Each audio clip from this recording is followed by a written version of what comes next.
Antes de começar o caso de hoje, alerta de gatilho. No caso de hoje, eu vou abordar crimes em séries com altíssimo conteúdo gráfico e crimes de violência íntima.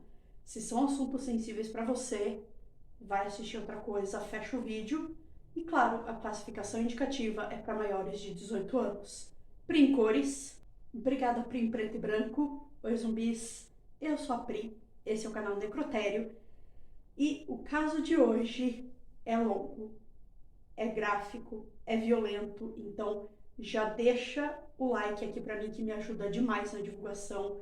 Já se inscreve no canal para mais conteúdos como esse e me segue também nas redes sociais. Eu vou deixar elas em algum lugar da tela, porque durante os anos 80, ali entre 1980 e 1983, um criminoso conhecido como o estuprador dos classificados fazia suas vítimas em 3 ou 4 condados diferentes da região de Tampa Bay, na Flórida. Ele só não contava que uma sobrevivente seria responsável por levar a sua prisão. É sobre o caso Bobby Joe Long que eu falo hoje. Fica aí que eu já volto.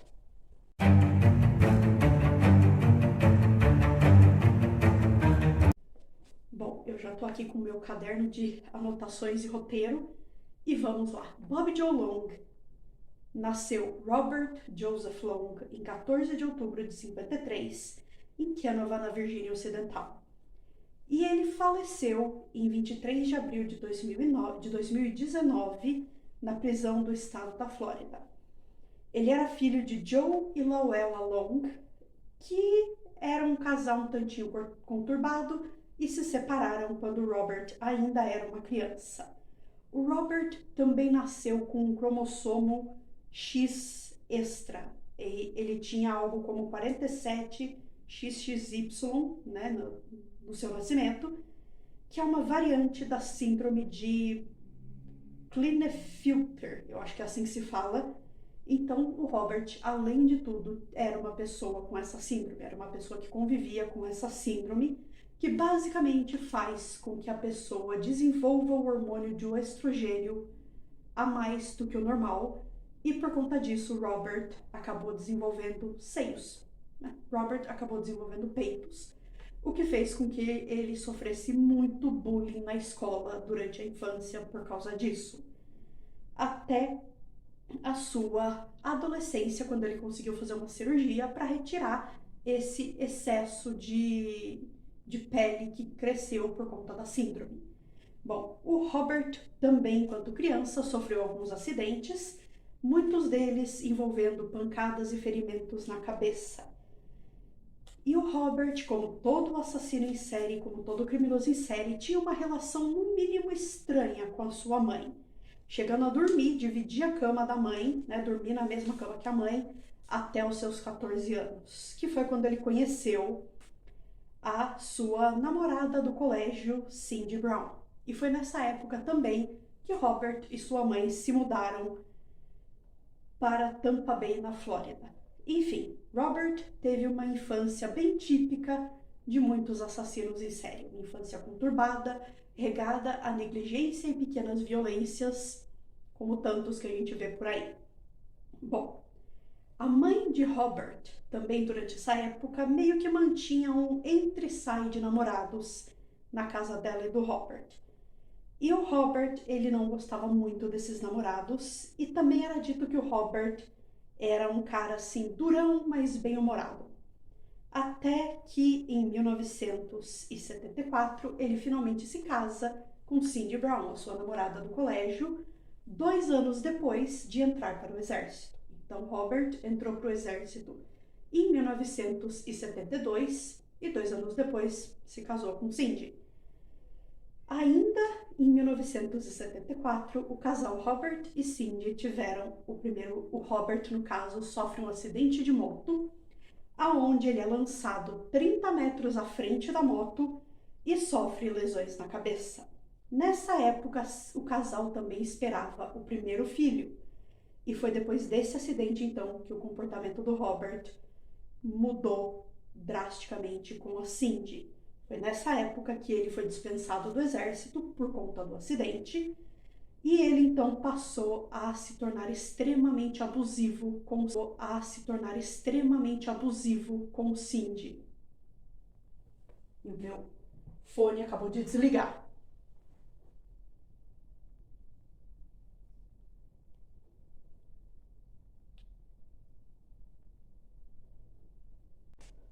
Bom, Robert passou então a meio que sentir uma repulsa de Cindy e se tornou abusivo e violento com ela. Os abusos começaram com insultos à aparência de Cindy, insultos à sua inteligência e se tornaram abusos físicos e até mesmo violência íntima, que eu acho que dá para vocês entenderem o que eu quero dizer com isso. Enfim, um exemplo muito didático de como é um relacionamento abusivo. Bom, 1975, o casal então tem o segundo filho e os abusos contra Cindy continuam.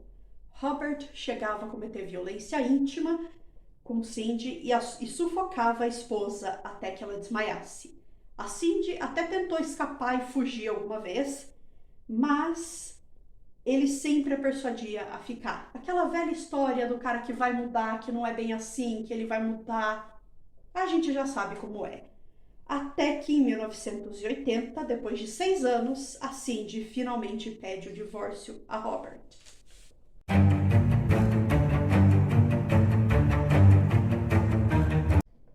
Bom, os crimes do Robert, de acordo com as minhas pesquisas, com o que eu encontrei nas minhas pesquisas, começaram por volta de 1981 no condado de Fort Lauderdale, em Ocala, Miami, que foi quando Robert começou a responder anúncios de classificados para pequenos aparelhos elétricos, eletrodomésticos e pequenos móveis, anúncios de compra e venda desses produtos.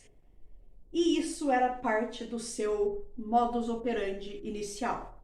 Ele ligava para o número do classificado. Se um homem atendesse a ligação, ele simplesmente desligava. Se uma mulher atendesse a ligação, ele agendava a visita e perguntava não só sobre o produto anunciado nos classificados, mas se a garota tinha companhia, se ela tinha namorado, se tinha companhia de algum homem na casa. Se a garota dissesse que não tinha companhia de homem, ele entrava na casa, fazia a visita e cometia violência íntima contra a garota. Se a garota estivesse com a companhia de um homem, o Robert dava uma desculpa, fingia que não tinha interesse no produto e ia embora. E assim ele ficou conhecido como o estuprador dos classificados. E dessas vítimas, de todas as vítimas que ele fez, de todas as 50 vítimas que Robert fez, 10 dessas vítimas foram fatais. Continuando. Bom, é dito que tudo isso começou um pouquinho antes do seu divórcio, mas como eu falei anteriormente, nas minhas pesquisas, a data mais próxima que eu encontrei foi 1981. Ainda nesse ano, o Robert chegou a ser condenado por um estupro, por uma violência íntima, mas ele acabou apelando da decisão, tendo um novo julgamento e a acusação foi retirada. Enfim, os outros crimes dessa natureza de Robert nunca foram processados, porque quando ele foi finalmente levado à justiça e preso definitivamente, esses crimes já tinham prescrito, já não tinham mais validade para serem julgados, se é que eu posso falar dessa forma. Bom, em 1983, então, o Robert se muda de Tampa e em 1984, a sua primeira vítima fatal, sem vida, é encontrada em Hillsborough e a investigação começa.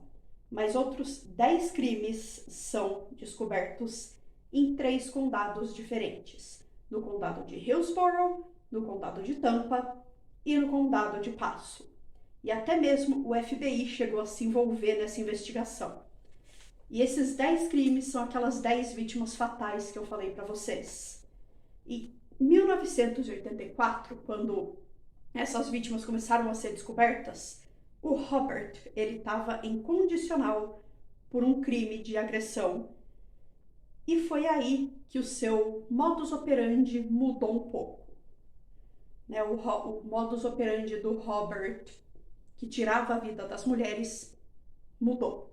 O Robert passou a dirigir o seu Dodge Magnum de 1978 por áreas ali de prostituição, áreas de bares, e ele persuadia as vítimas a irem com ele até seu apartamento, aonde ele amarrava os pulsos e tornozelos das vítimas, violentava as vítimas, cometia violência íntima com as vítimas e posteriormente tirava a vida dessas vítimas, estrangulando, cortando a garganta, cada hora de uma forma. E ele é dito que era muito organizado. Isso era algo muito organizado, ele premeditava os crimes. E como ele tinha duas formas de tirar a vida de suas vítimas, isso dificultava um pouquinho o trabalho da polícia, já que ele tinha duas formas de tirar a vida da pessoa. E isso às vezes pode dificultar um pouco a investigação. Robert também deixava os corpos de suas vítimas meio que em posição de exibição, como se ele estivesse exibindo, ficando confiante até demais. Bom, dessas 10 vítimas fatais, 5 delas eram garotas de programa, 2 eram dançarinas, se é que vocês me entendem. Uma era uma garota operária, uma outra uma estudante, e a última não se sabe a sua ocupação. A gente só sabe que ela também foi encontrada, mas não sabemos o que ela fazia, qual a sua profissão.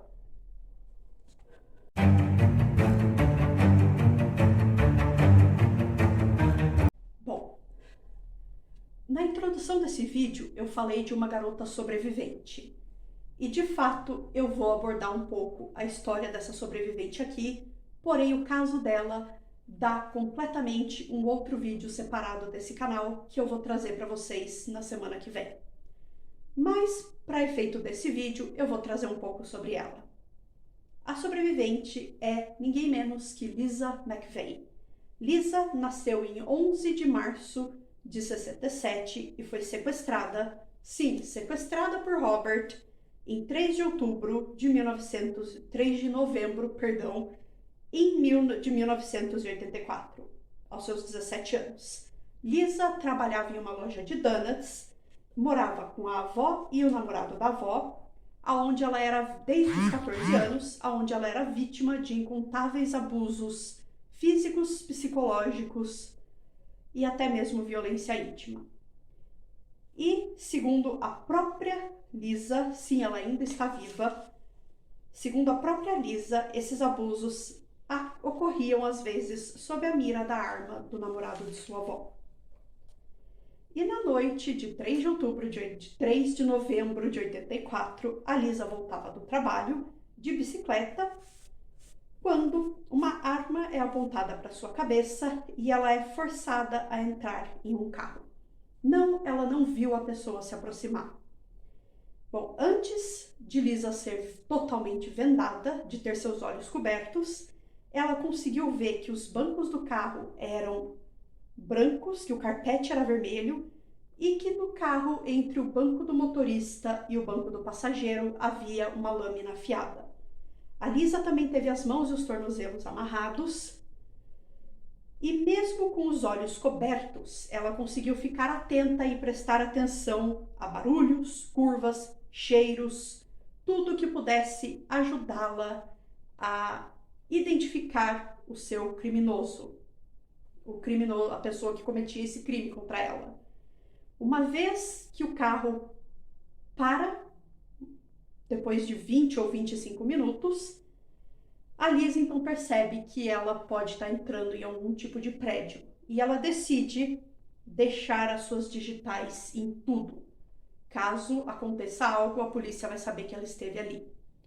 A Lisa conseguiu se manter extremamente calma, fazia tudo o que Robert dizia, até mesmo decidindo usar um tanto de psicologia reversa contra Robert, chegando ao ponto de até mesmo se oferecer para ser sua namorada. meio que usando, de novo, psicologia reversa para tentar sobreviver.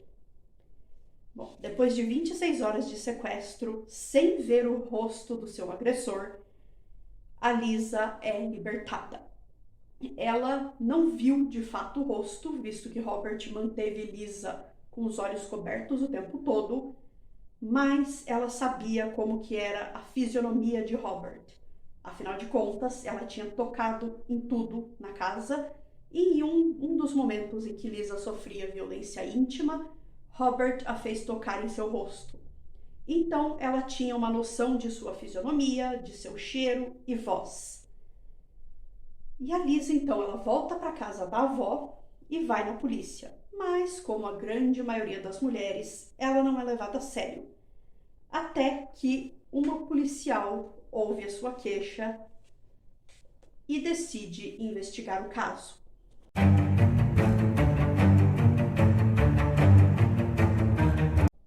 Lisa descreve tudo o que se lembrava sobre Robert e o lugar.